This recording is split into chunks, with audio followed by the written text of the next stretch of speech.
Marriage didn't become optional because women got colder. It became optional because the equation finally changed. When one variable stops providing safety and starts charging interest and unpaid labor, the rational response isn't romance, it's withdrawal. For most of modern history, society sold marriage as emotional destiny, but its real function was economic insurance. The social lie was intimacy, the actual reality was risk management.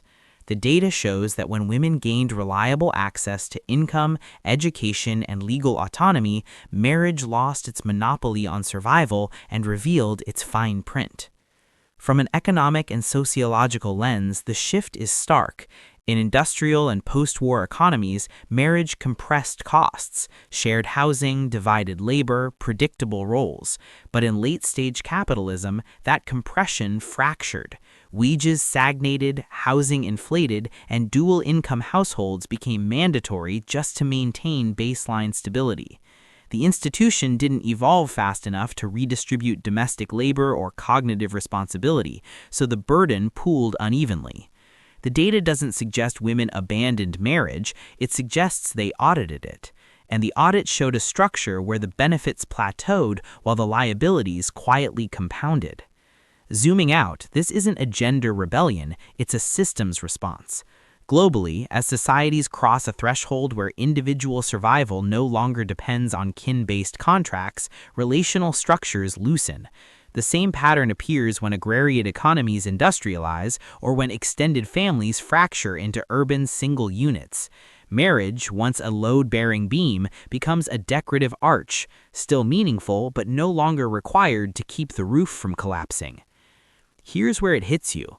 You're told the hesitation means you're afraid, picky, or emotionally unavailable, but what you're actually doing is reading the room. Your nervous system isn't broken, it's acting like a smoke detector in a building where the wiring hasn't been updated. Opting out isn't loneliness, it's refusing to move into an apartment where the rent is paid in attention, memory, and invisible effort every single day. This is not radical independence, it's radical arithmetic, and arithmetic doesn't care about tradition.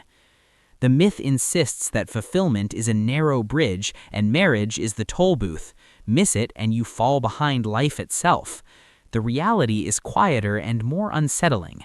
Fulfillment diversified while the institution stayed singular. Society kept advertising a one-size structure in a world that now runs on modular parts.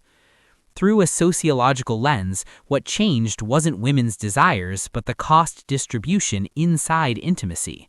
The average household didn't just require more hours of labor, it required more coordination, anticipation, and emotional buffering.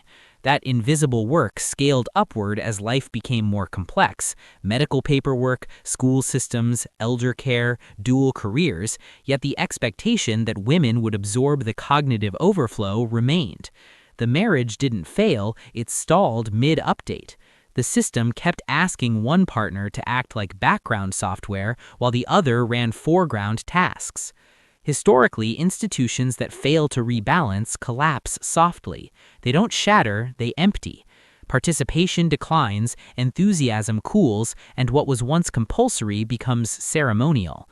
This is the same pattern seen with organized religion in high-trust welfare states or lifelong employment in flexible labor markets. When an institution stops protecting against risk, people don't attack it, they step around it. This is why singlehood doesn't feel like loss to many women. It feels like pressure release. You wake up without the low-grade hum of obligation running beneath your thoughts. Your time no longer feels like a public utility. Your identity stops being a shared document with tracked changes you didn't approve. What gets mislabeled as selfishness is actually load shedding, an intelligent refusal to carry weight that was never evenly assigned. And notice the emotional texture. It's not euphoria, it's steadiness. That matters. Systems that damage people usually do so by destabilizing them. Systems people leave tend to leave behind calm. You aren't chasing freedom as an abstract ideal, you're protecting coherence. You're choosing a life configuration where your energy doesn't leak out through expectations you didn't design. This lands us in radical acceptance, not resignation, clarity. Marriage isn't rejected, it's downgraded from destiny to option. If it can't offer symmetry, peace, and mutual expansion, it doesn't pass the threshold. And that threshold isn't arrogance, it's discernment shaped by data, history, and lived cost. You're not standing still while life moves forward, you're standing where the ground is stable. All right, that's it for today. If you're looking for more content like this, make sure to hit that subscribe button to stay tuned for what's coming next. Anyway, take care of yourself, and I'll see you soon.